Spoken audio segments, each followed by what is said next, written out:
All right, and welcome to the Frog Splash Podcast. This is Adam and Alex coming to you live from San Antonio, Texas. A little bit smaller of a group. I know it looks like we keep getting less and less and less, but honestly, we've got more pay-per-views announced. 7 new pay-per-views per year. Yep, 19 total. 19 total, which only means that we have to come out with a lot more. And because of that, scheduling conflicts, and I think somebody's wrestling in Abilene right now, or correct me if I'm wrong, but that's probably happening. And today, you're going to have the two of us. We're going to go down our predictions for Backlash 2016. I'm excited. Alex, are you excited? Yeah, for sure. Seeing the first brand split pay-per-view, it'll be good to see what they do, if they do anything different, if they get the crowd behind it, if the numbers are there, are people watching it.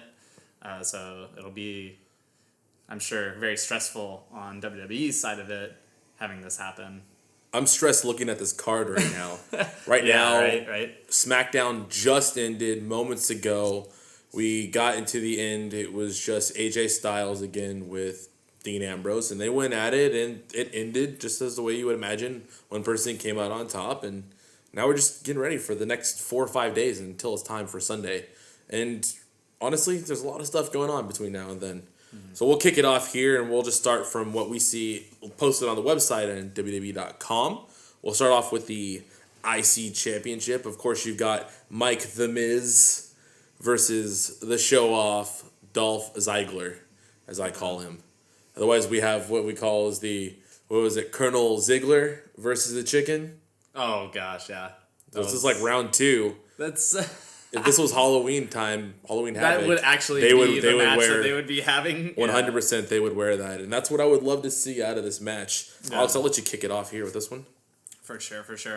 I'll tell you, from my perspective, putting The Miz versus Dolph Ziggler, it's like, are you having Dolph just be that placeholder kind of person to wrestle at pay-per-views because you know that his character is over, whereas he doesn't get pushed in the way that we think that he might deserve to get another push with.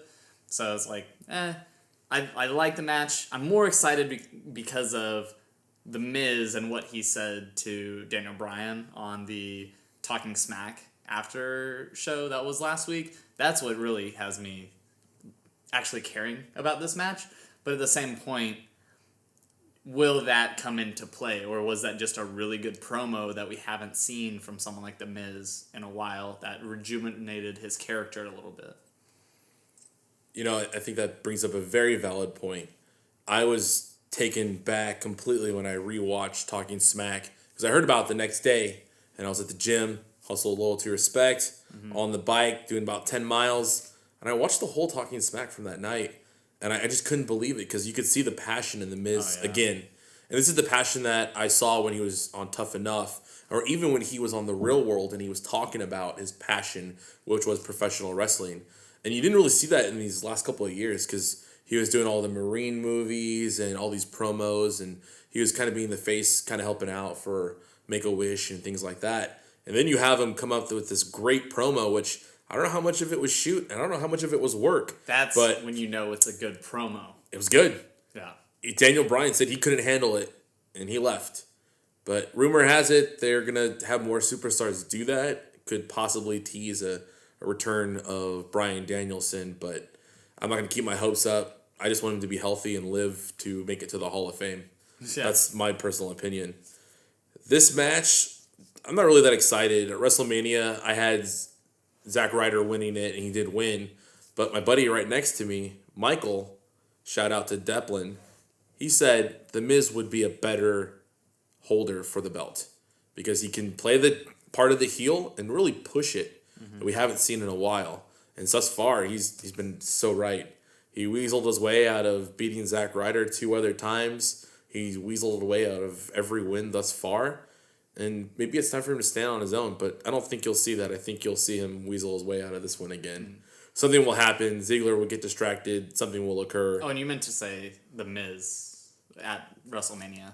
Because you were saying Ziggler would have been good to have the belt. Oh, you're right. Right. The Miz is what he meant to say. Yeah, that's what I meant to say. He's a good title holder for longer periods of time than, say, someone like a Zack Ryder. Correct. Yeah, sorry about that. Oh, you're good. Typo happens when you're on the fly like this and you're just in the moment. I just pulled was that for work or was that for shoot? You determine. Any closing thoughts? Who I really like. Who do you have? Ziggler? Who do you have winning this? I got Miz winning it. It's what you have to do. It's the right thing to do to continue that prestige with the IC title, and we'll talk about prestige later on in the show as well. But Dolph, you're a great worker. You're great for the company.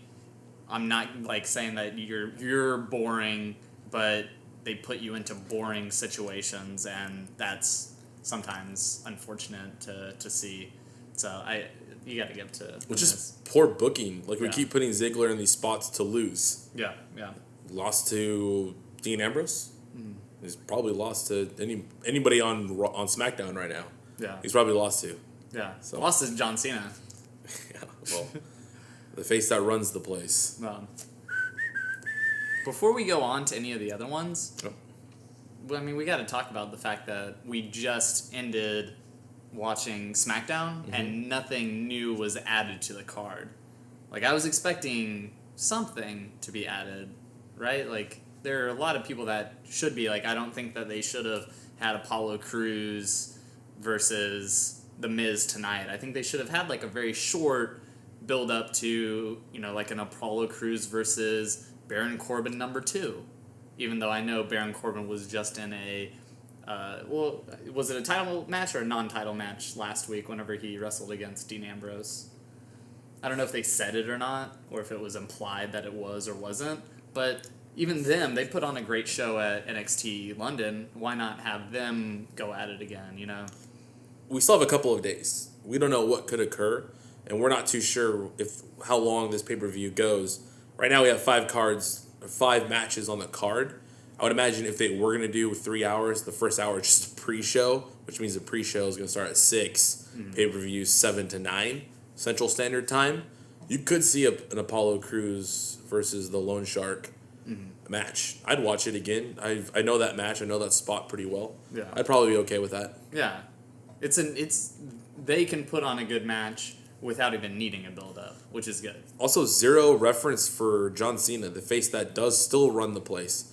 His signs are still out there. His merchandise is still out there. Oh, yeah. Still, running the streets. Completely. Victory Records in early 2000s. They ran the streets. Yeah, completely. And this is a shocker for me. I don't know. We've all been hoping it and praising it. Maybe the Taker calls out John Cena at Backlash. But I don't think he will. I think we're waiting for something a little bit bigger. Maybe a Hell in a Cell or Survivor Series. I'd like it at Hell in a Cell. That'd be cool.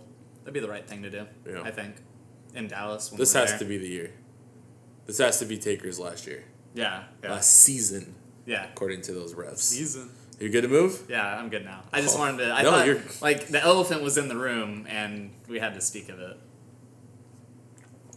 We could talk about some other things as well that's going to the direction of SmackDown, especially from this last episode we watch afterwards. Yeah, for sure. So let's move on to the Viperville RKO'er, Randy Orton, versus the Eater of Worlds, Bray Wyatt. I think this is a good move for Bray Wyatt, only because it's the same move that he's going to elevate that he's done for the last 2 years. So Randy Orton just got his butt handed to him on our last pay-per-view by Brock Lesnar with 7 suplexes. And by the way, Darrell from the podcast actually won the lucky number 7, so he will be receiving his gift. If he was here, he would get it, but he's not. So we're gonna wait until. But he's not. We're gonna wait till he's back. Yeah. For sure to give him that gift. Yeah. And it's not the gift of Jericho because that's Alex's up top. But Randy Orton needs this win because if he loses to Bray Wyatt, there aren't too many people that have lost to Bray Wyatt at pay-per-views. And realistically, this could just turn into like an interference match where Randy Orton comes out and it gets street jumped again. Mm-hmm. I don't know. Who knows? But Bray Wyatt plays this role very well, where he really sucks you in, has a good mental game, and will really be like, oh, you're better than everybody, but not me. And then lose.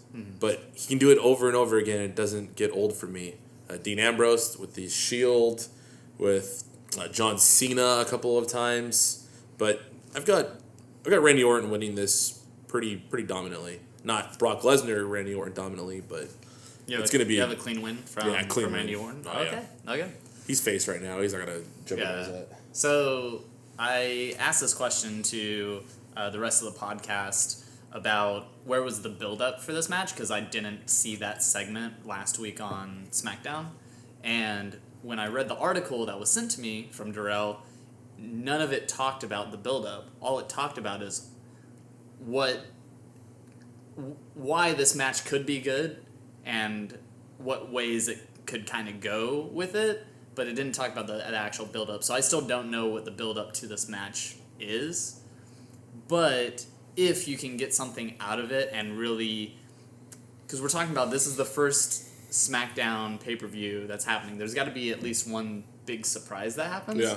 And from my perspective, if you don't have Randy win the match clean because he is babyface, you have to have something that's surprising, like Bray Wyatt does finally turn someone. And think about how Randy Orton is a really good heel, and if he was put in that spot where he is, one of the mercenaries for Bray Wyatt for a little while, and then starts, overstepping his boundaries, and then wants to lead the Wyatt family and change it to the Viperville family or something like that, you could have a really cool storyline to go with that could start as a surprise at something like Backlash that gets the pay-per-view started. Like, there's a reason why we gave you 9 more of them. They're not just placeholders. There's a reason for them. So I would say that would be a cool thing to see, more than me getting to see Bray Wyatt lose clean to Randy Orton. Like, to me, that's just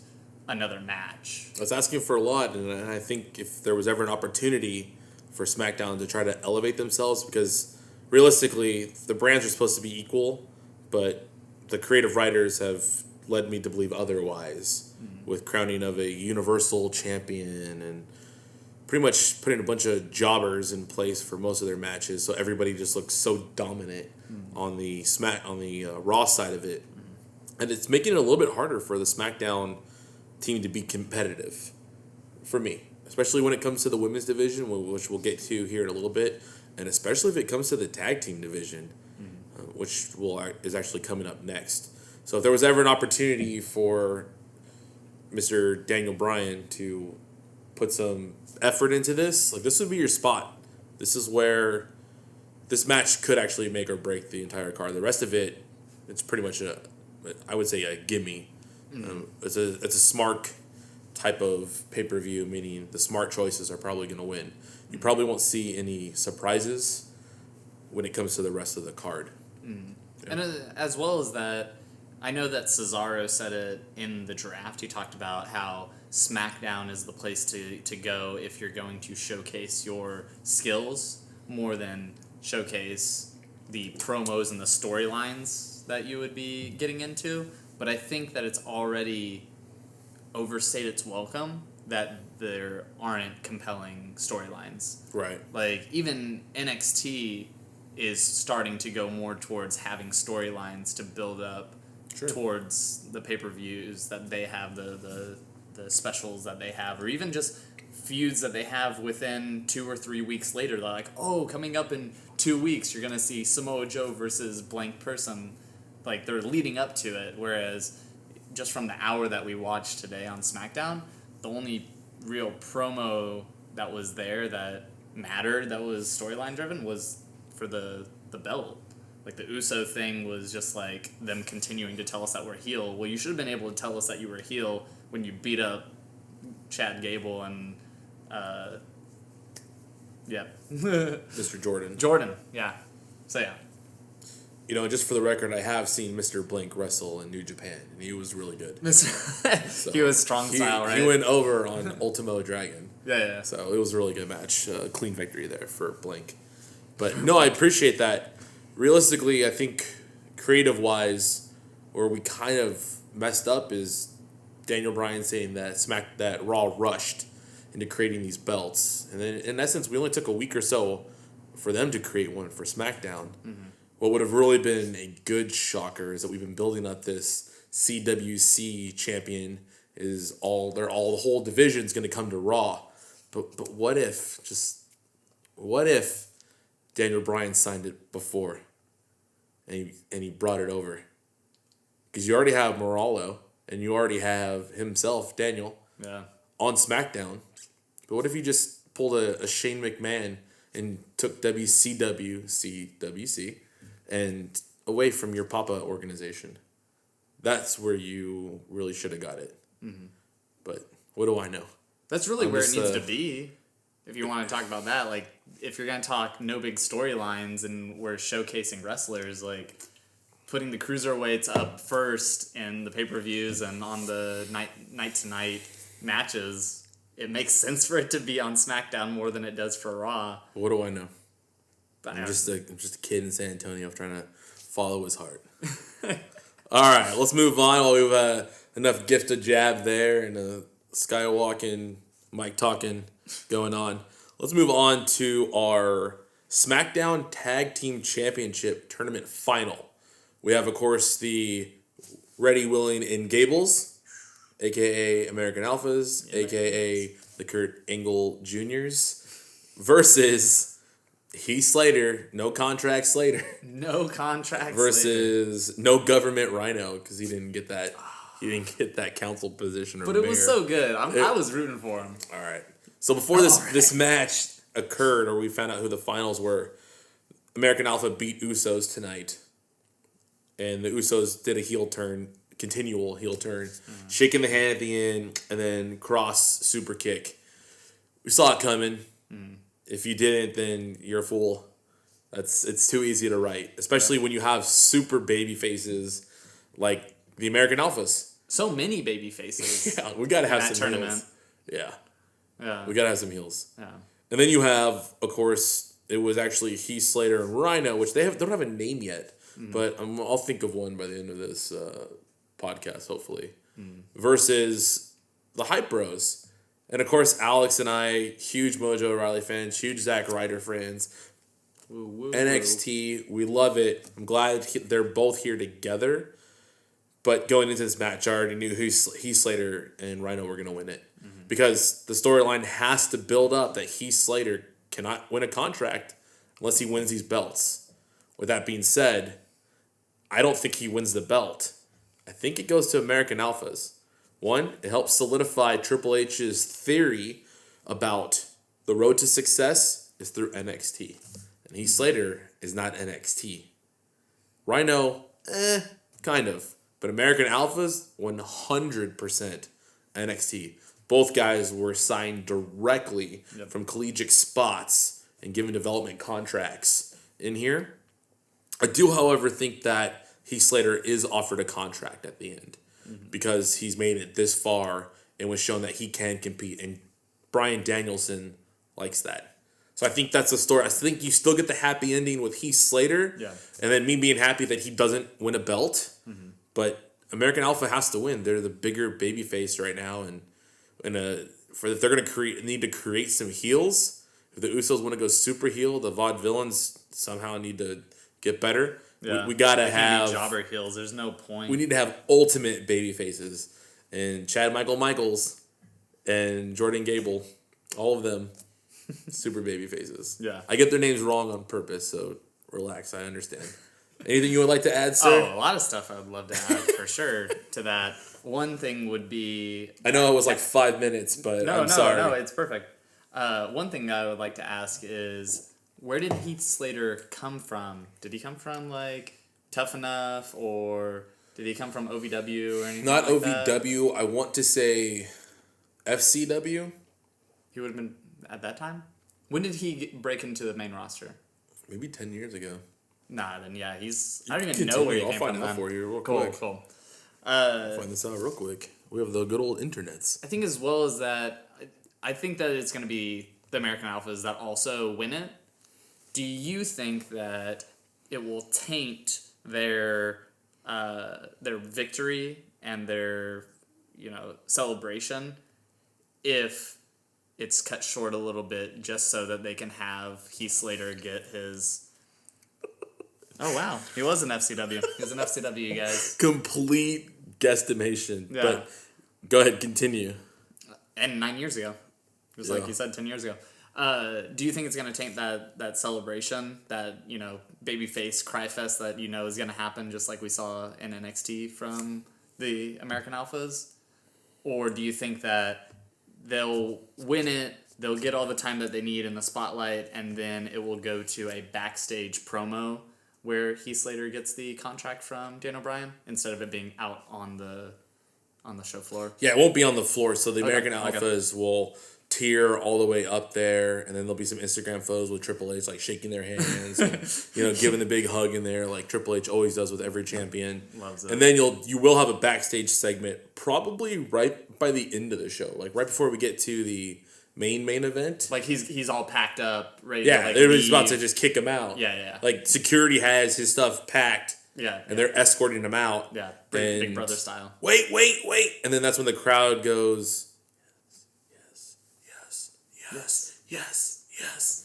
And the only thing that can make that thunder any better is if you hear the dun-dun-dun, dun-dun, and Mick Foley signs him. But either way, comes in, he's like, was watching. You guys need to start stealing each other's potential people. Oh yeah, that's the whole point for when we have things like Clash of Champions, or we have all together pay-per-views. You have these like back and forth, like Daniel Bryan versus Mick Foley type people. Yeah, there needs to be some trades, and you need to. So either Mick Foley's gonna steal Heath Slater and start the war for the invasion, or Daniel Bryan does the right thing and signs him. I'm okay with Heath Slater staying, as long as I can see him go through some more tables. Yeah, RKO style. He kind of needs to stay on SmackDown as well. I like that idea that you had with Mick Foley, and honestly, that's a great way of making SmackDown look big and bad and good, is to have Mick Foley come and say, I want to sign you, and then Heath Slater's like,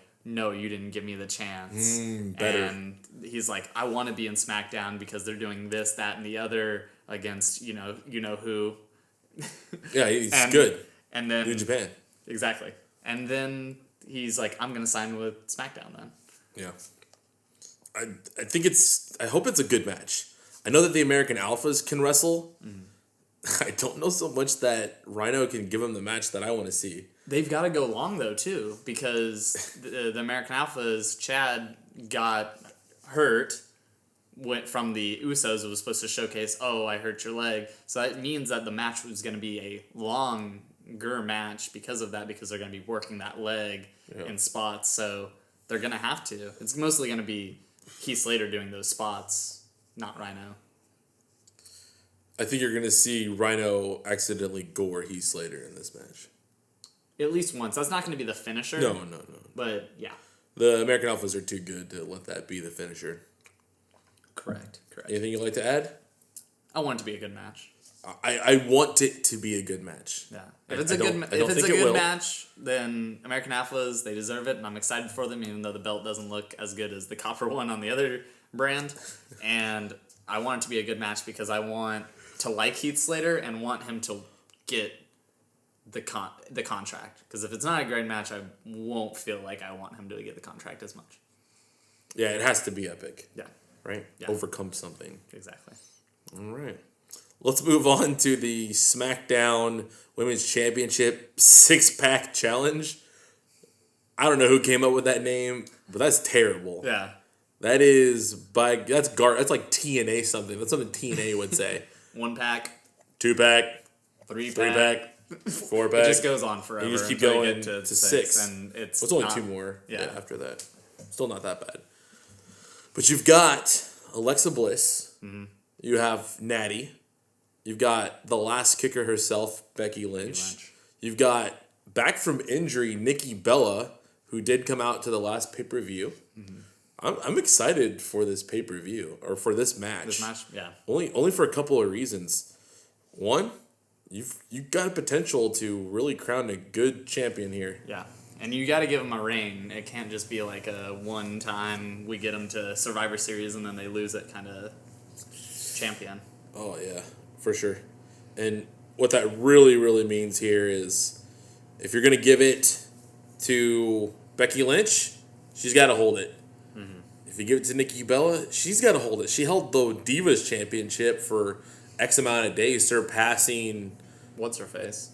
Oh, AJ I'm just kidding. Lee. I'm not going to be that way with it. Dude, AJ Lee. Yeah. Completely. Hey, we get to see her on the UFC road to CM Punk, so... Evolution of Punk, so that's been nice. Yeah, and then, of course, on top of that, you're going to have...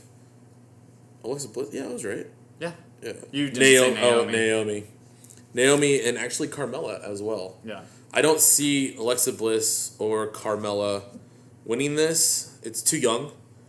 Triple H believes in them, which is why they're main roster right now. Yeah. But he believes in them to work solo, which they did. Their tag team, her tag team didn't come up, and Carmella stayed away from Enzo and Cass because he wants to see them really work for it. Yeah. I don't buy this Carmella being a heel right now because she's super babyface. Like, she's got to get to the point where she's like Emma. Just kind of own it, and she doesn't yet. Yeah. Naomi is back to face, I believe. Correct, because the Usos went heel, so she's got to flip it completely. Naomi's a good worker. She's going to put in some great spots. She'll probably have the butt bump. There'll probably be a leg split that Natty runs over her back. Oh, yeah. Because she's the only one of the three that I think that can... Oh, Carmella might be able to do it. But... Realistically, I think you're gonna. My take here is it's probably gonna be Nikki Bella. Okay. She left through injury, which is probably why she had to give up her Divas belt to begin with. Last year at SummerSlam, I rewatched that match. Yeah. Oh no, Night of Champions. Night of Champions. Yeah. And now Clash of Champions. Clash now. We're gonna go back and forth with that. I don't like it. So I think you give it back to Nikki Bella. Really, I think you could give it to Becky Lynch. She's worked really hard, and she's the only one of the original four horsemen who hasn't won a championship at all. I mean, both Charlotte and Sasha Banks and Bayley have all become the NXT women's, with Sasha and Charlotte being the WWE women's. Even Paige, if she even considered part of that, but probably not due to contract reasons. But that's where I see that. I think it's going to go... The smart move here is to put it back on Nikki Bella. It helps you... I was saying that's the smart move. It helps you build your heels up a little bit more. Alexa Bliss, Carmella can bring up a little bit more heat to themselves. And you can have people like Becky Lynch can help them through that without having to risk her authenticity. Authenticity. That's not the word I'm looking for. I'll find it here in a little bit. Yeah. Authenticity. Yeah, authenticity. There you go. You got it. Got it. Nice. You can be on an infomercial now. You're up. So, the one thing, I want this to be a good match as well. I just know that the WWE doesn't know how to book even a fatal four-way. Yeah.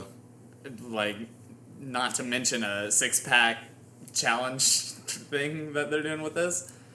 That name, bro. Yeah. What I'll tell you is the way that I see it would be Naomi. She's the talent, but she's the random pick. Okay. You've got Natty. That's the... Renee. Oh, no. Natty is the veteran pick. You've got Nikki Bella, who is the safe pick. You've got Carmella, that is the fun pick. You've got Alexa Bliss, who would be the risky pick.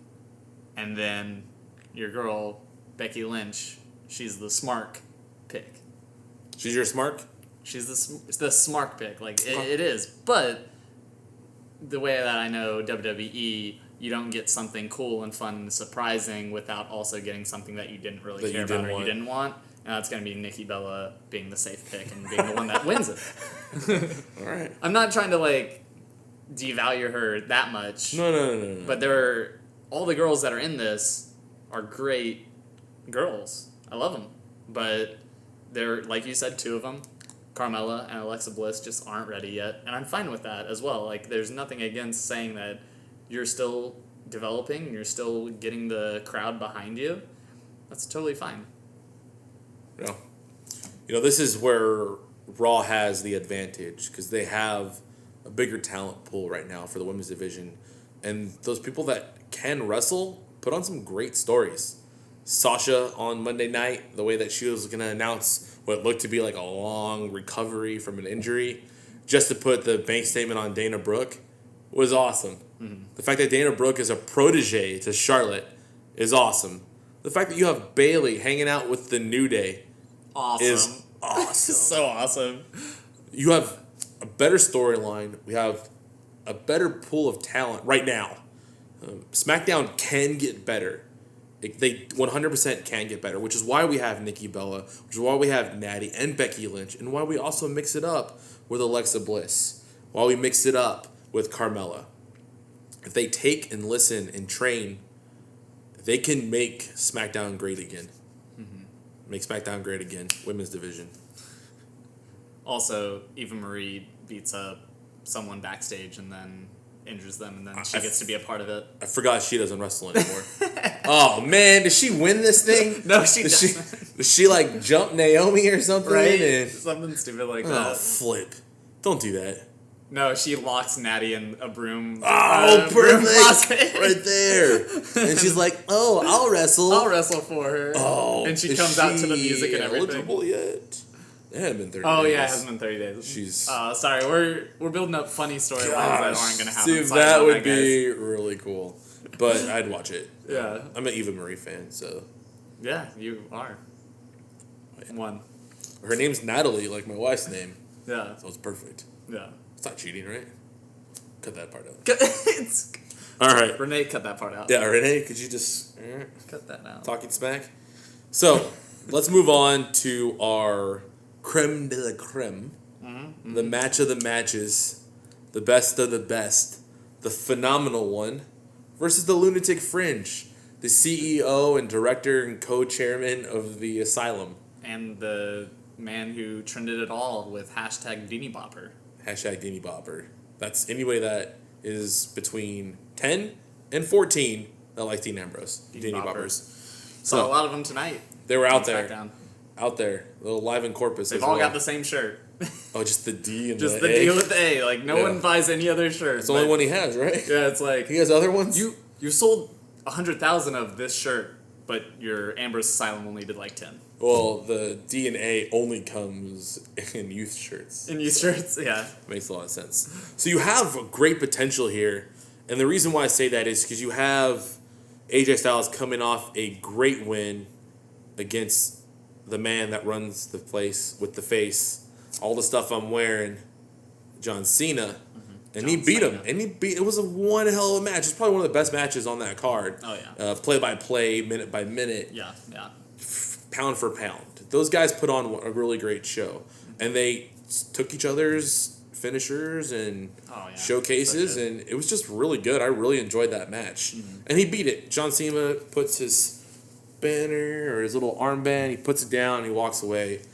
Ever since then, AJ Styles had it, has been wearing it. I actually like that. I think that's really cool. Yeah. But where you book it wrong is the fact that AJ Styles is arrogant, but it's not believable arrogance. Because I think he knows that he's a great wrestler, probably one of the top 4 in the company right now, and I do mean top 4 in the company right now. The way that he portrays it, it's just not believable to me. Like, you need a real... Like, I want to see what AJ Styles cuts a promo like the way The Miz did it. Oh, yeah. About being the best. And he might be a little bit... I'm going to let you finish for sure. Go. I just wanted like a little tidbit right here. Do it.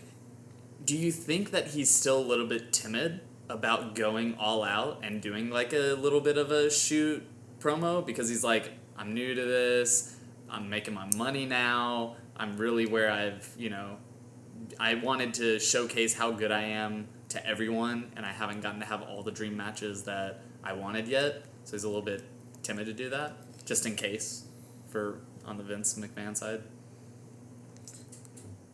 Maybe. The reason why I think he's holding back. The reason why that I bring this up is because recently I did read that article that Ryback had on a podcast where he talked about how it was supposed to be AJ Styles versus like Ryback at WrestleMania, and Vince McMahon said, "Squash this little twerp," about AJ Styles, which makes me think that he had already been in the business for almost 3.5 months, and Vince McMahon still didn't have any, like, remorse for him. He was like, this guy, AJ Styles, he ain't that good. He ain't as good as we think he is. He's getting the pop, but is he really that good, From Adam Ryback's point of view, you hear what you want to hear. I guess you're right. That's true. There's two sides to every story, right? Yeah. And the guy that has no contract anymore can say what he wants. That's true. Eric Bischoff always told us that controversy creates cash. Yeah. It's the fact that we're talking about Ryback still. I know. I just brought him up on our podcast. I don't think Vince McMahon really feels that way. I think that he may say it. Okay. But I don't think he feels that because he wouldn't give him that shot against John Cena.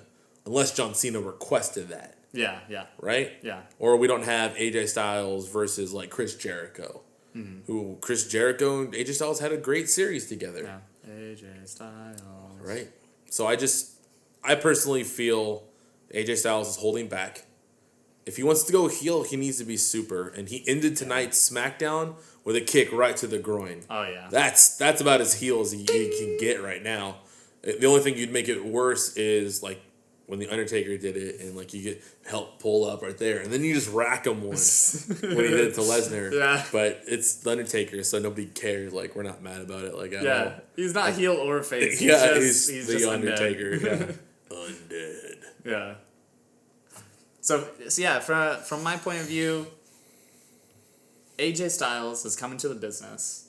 He ran each match that he had with Roman Reigns. So he was the one calling the shots. Hey, do this, do that, and he had some great matches with Roman Reigns. No one can deny that. You might not like him. You might boo every time that he comes out, but those were good matches, and they were made better because AJ was running them. And then, on the flip side, you got to see AJ Styles versus John Cena, where we know 100% that John Cena ran the whole match. It happens. He is the face that runs the place, and he's going to be the one that runs it to make sure that it goes down the way that he wants it and the way that he thinks that the universe wants it. Yeah. So, the thing that I'm excited to see, and you'll see it very quickly into the match, is who's going to run this match? Because you've got the title holder again, which Roman Reigns was the title holder whenever AJ Styles was running the match. You've got Dean Ambrose, and personally, I've never really thought about him being the showrunner. So it'll be exciting to see who ends up running it. If AJ Styles ends up running it, it's a better match. If Dean Ambrose ends up running it, it can make for a very boring match, or we could see something that we've never seen before. Like highs and lows, you mean? Like with Dean Ambrose, like a high and then a low? Correct, yeah. Whereas whenever it's AJ Styles, it's like, it's just going. It's just the whole time it's at 100, for sure. So, I think it'll be a cool match. I think it'll be a great match for Dean Ambrose. It's been a long time since I've really been excited for a Dean Ambrose match. Because he's wrestling somebody that's relevant. Yeah, exactly. Dean Ambrose wins this. Mm-hmm. It's not AJ Styles' time yet. It's just not. Yeah. We're not ready to give a TNA guy the belt yet. Yeah, and if you want to keep the belt prestigious still, like what you're doing by picking Dean Ambrose second, being first, and putting him on SmackDown, if you don't keep it on Dean Ambrose, you drafted the belt. You didn't draft the person. And why would the most prestigious belt be on the B show if you're not going to keep it prestigious by keeping it on that person for a long enough time for us to care about it? That's the way that I see it. So from my perspective, the one thing that's going to make this match, if it ends up being a great match, go from like a A or an A- down to a B+, is that it's going to end most likely in a DQ of some sort. Yeah. You're not going to see AJ Styles lose clean because there are more feuds to happen between them. It would be stupid of them to waste it on Backlash. Yeah. That's a good call. I think Dean Ambrose will win it, and I think that there'll be interference, but from the AJ Styles point of view. He made it very clear tonight that he beat John Cena clean. Correct. Clean. Doesn't mean that he has to beat Dean Ambrose clean. Yeah. Or lose. Like, realistically, if you're the best in the business, then it shouldn't really matter if you win or lose. Yeah. Because you're gonna win the mental game. Mm-hmm. He right? should throw Get into Dean his- Ambrose like out in the crowd and get back in the ring and just celebrate for the 10 count. Like, I don't even care about your belt. I beat you. That's how much better he is. That's the kind of heel thing that he should do. I agree. Yeah. Any closing thoughts for this pay-per-view? Are you excited? I'm excited for it, for Yeah. sure. Whether or not it's just you and I that end up watching it together or not. We got a lot more pay-per-views coming this year. I can imagine that our caliber of employees with us will go up and down. But realistically, it's going to be a good year. And I'm excited. We're about to hit our 1-year anniversary. Coming pretty soon yeah. for the Frog Splash podcast. Pretty wild. You can tell we got the nice black vinyl cover, so you don't have to look at the wood anymore. Mm-hmm. And then, of course, we got your brand new, longest reigning Universal Champion. 7 days. 7 days. Now it's 8 days. Yeah, champion, Mr. KO himself. No red shorts on that, by the way, and I'm pretty disappointed there's no red shorts on Oh, those. yeah. It I doesn't, might just get some paint. yeah, you need some to. red paint it makes there. it makes the outfit. It doesn't work if you don't have the red shorts. So just to recap, no John Cena. No John Cena. And no John Cena. That's all I have. So there's going to be no John Cena this weekend. But last thing we can talk Could about. be, though. Just Might a little show up. spot for it. I know it's not 100% WWE because Okay. they're in a lawsuit with them. But the night before, Backlash will be UFC 203 with Mr. CM Punk, which I've been watching the lead up to it. You've been also watching the lead up to it. Did you watch the video that I sent the other day, yesterday? Did you get you hyped? Because it got me hyped. I got more excited because I know who his opponent is now. Mickey Gall. Mickey Gall. So, like Alex is saying here, we know it's not really part of us, but we got a little extension. We were only 40 minutes into this video. I'm not sure where that counter is on YouTube, but we'll figure it out. I'm a huge CM Punk fan. I will admit to you, I'll be the first person to tell you that when he was in the company, up until about 2010, I didn't really care for who he was. I remember his ladder matches, and I remember him winning that match, the Money in the Bank match. But I didn't really follow him. I didn't really care that much. So I missed Straight Edge Society. I missed the whole thing with Daniel Bryan and AJ Lee. I missed the thing with The Rock and John Cena the second time through. And that's my fault because I stopped watching. Since I've been back, going on almost 2 years now, I rewatched all of his stuff, all of his promos, and they're so good. The fact that he believed in something and even spoke out to make a change instead of fleeing right away, cry back, shows a lot. And he does believe in straight edge life. Mm-hmm. That's just part of his philosophy. And you can either live or die by that. I'm not really into that whole thing. I do enjoy beer sometimes and I enjoy vast amounts of tequila. So that's just kind of my bag. But I really believe that if you fight for something and you truly believe in it, then you're able to make changes. Oh, yeah. And you can see what we've done in NXT with the Shield being brought up. He was part of that, whether it was his idea or Triple H's idea, it doesn't really matter. But the fact is he spoke out for people that are workers, the Dolph Zigglers, And to me, that's important to remember that. And now that he's going to be in an actual official UFC match, win, lose, or draw, I still respect CM Punk. And watching this documentary, The Evolution of Punk, which is really good, if I get a chance, I'll post a link to it in the comment section of this podcast, the whole series of it. But the guy fights through a lot. Yeah. Imagine what you do, whatever it is, whatever your career is, whether you work for a high technology company or whether you're a teacher, whether you're a conductor in a symphony or something like that. Now imagine all of a sudden you turned it around and you had to change jobs and you had to relearn at the age of 35, 36. Do you think you could have done it or could do it? I will tell you, I'm not that age yet, but if I had to leave the industry that I'm in now to learn a whole new skill set, I don't know that I could. But I know that people like CM Punk allow me to believe that I could. Yeah. Alex? Yeah. Rebuttal? No rebuttal to that. Okay. I think that was just good all That was around. that was like on the moment. Yeah. That was a Miz right yeah, there. that was a good shoot. promo for sure from Adam. Why don't you walk away from me, Daniel?